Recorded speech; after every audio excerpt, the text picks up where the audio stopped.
64 guns found in shipment from abroad, while skeletal remains found said to be missing entertainer Meddik. This is Undiluted News. Mikey Bones reporting. Another major gun shipment of guns have been found by the police at a port in downtown Kingston, where 64 guns, 965 9mm rounds of ammunition, and 107 magazines were discovered during a special operation. 2 persons have been taken into custody.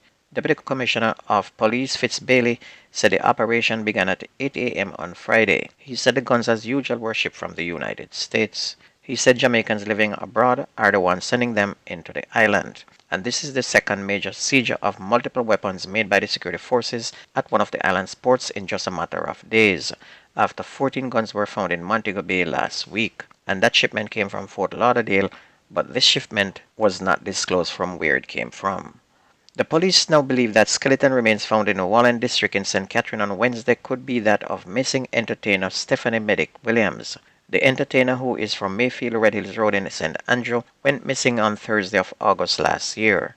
The skeleton remains of a body were found in a cane field in the district. Police said the remains will be processed and compared with DNA samples to determine the true identity. A missing persons report on the entertainer was made by her mother, Millicent McCurdy, to the Constant Spring Police last August, and the police have since commenced a missing person and possible murder investigation.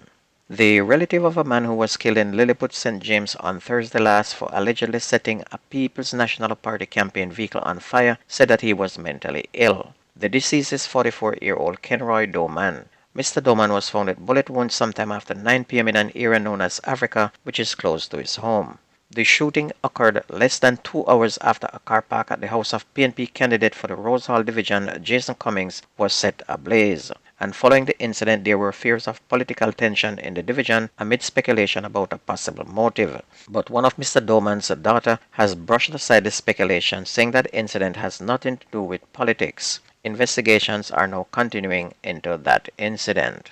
The East Kingston police are probing the circumstances which led to the fatal shooting of a man at a shop along Camperdown Road on Friday morning. The deceased has been identified as 45-year-old Wilkirk James. Investigators said about 8 o'clock Mr. James stopped to purchase a drink at a grocery shop when he was pounced upon by armed men traveling on a motorcycle. The gunmen shot him several times and he was transported to hospital where he was pronounced dead.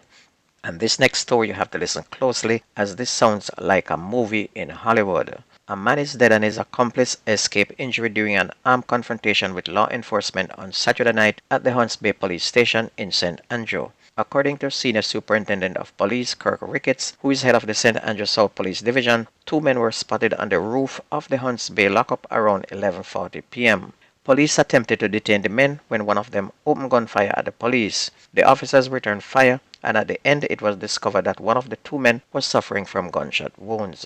The other man managed to escape. A Glock pistol was discovered from the deceased man, police said, and that sounds just like something we used to see in the movies. The detectives assigned to the St. Mary Police Division charged a 36-year-old man with murder and other firearm-related offenses last Thursday, and he's Ryan McNeish, otherwise called Roger Blacks, a higgler of Belfield Pen in the parish. McNeill was charged in relation to the murder of 22-year-old Ryan Prendergast and the injury of another man. Reports are that about 2:45 p.m. Prendergast and the other man allegedly went to a property in the area to pick apples. Upon leaving, they were confronted by McNeish, who it is alleged that pulled a firearm from his waistband and opened fire, hitting Prendergast. The police were alerted and Prendergast was taken to hospital where he was pronounced dead. The other man managed to escape injuries. And the incident was reported to the police, and during the investigation, an operation was carried out on McNeish property, and 1 9mm Springfield Armory firearm, 1 magazine, and 28 9mm rounds of ammunition were found in his possession, and he was taken into custody and charged on Friday. A man died as a result of a gunshot wound he received in Bakerstead, St. James on Thursday. The police have not yet been able to identify him and are appealing to the public for help to do so. Reports from the Montego Bay Police are that about 4:50 p.m. the man was sitting in the front passenger seat of a taxi waiting to be transported to another community. An explosion was heard, then the man was seen slumped in the motor car. The police were summoned and he was taken to hospital where he was pronounced dead.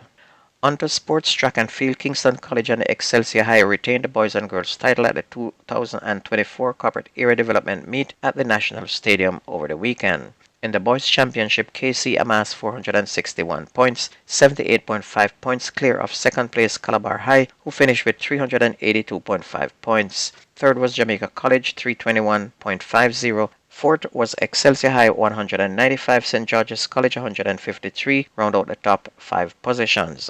Meanwhile, Excelsior High retained the girls' title with a narrow margin of 4 points, accumulating 360 points for their 8th successive win. Wilmer's girls, who led after the first day, finished closely behind with 365 points, and this marked a significant difference from the previous year gap of 93. Immaculate Conception High 298, the Queen's School 200, and St. Andrew High 163 completed the top 5 in the female team scores. And over in the West, St. Elizabeth Technical pair of Tremaine Todd and Habiba Harris won their respective Class 1 100 meters title on Saturday, second day of the Western Championship held at the St. Elizabeth Technical Sports Complex in Santa Cruz. Tanner had 10.91 seconds to take the gold medal, beating Monroe College 200 meters champion Romario Hines, whose time was 11.04 seconds, with Cornwall College Zachary Cox who won the silver in the 200 meters, taking the bronze in 11.09 seconds. Herbert Morrison's DeAndre Daly, who was the favorite and expected to win, finished fourth and ended the championship without an individual medal. And in the female 100 meters race, Harris, who earlier won the Class 1 100 meters hurdle gold, sped to 11.85 seconds, clocking to beat Petersfield High Fedine Abbott 12.45 seconds, with Shanice Ellis of Stets taking third in 12.59. Meanwhile, in Premier League on Sunday, Cavaliers continue to lead all and remain in first place after a 2-0 beating of Very United. They now jump to 43 points. Mount Pleasant rode back into contention for leadership with a 1-0 victory over Tivoli Gardens to move to 42 points and threaten from second place. Tivoli now dropped to fourth on 37 points, while Portmore jumped to third place after a close 1-0 win over Harborview. Arnett Gardens and Waterhouse both gained 1 point apiece after both played to a 0-0 draw. Arnett is in 5th on 35 points, while Waterhouse is 6th on 27 points. And in other games, Humble Lions tagged Montego Bay United 2-1, Treasure Beach and Mullines United battled to a 2-2 draw, and the biggest win of the day was Dunby Hodel, who beat the Dickens out of last place Limehall Academy 4-1, while Limehall, with only 7 points, will be relegated unless a miracle happens with the remaining games. And don't forget that the best news and sports takes place on this station. If you ever miss the news, please go to YouTube, type in Jamerican Undiluted News, listen, like, share, and subscribe to keep it going. That's news and sports on your favorite station. My name is Mikey Bones. I gone.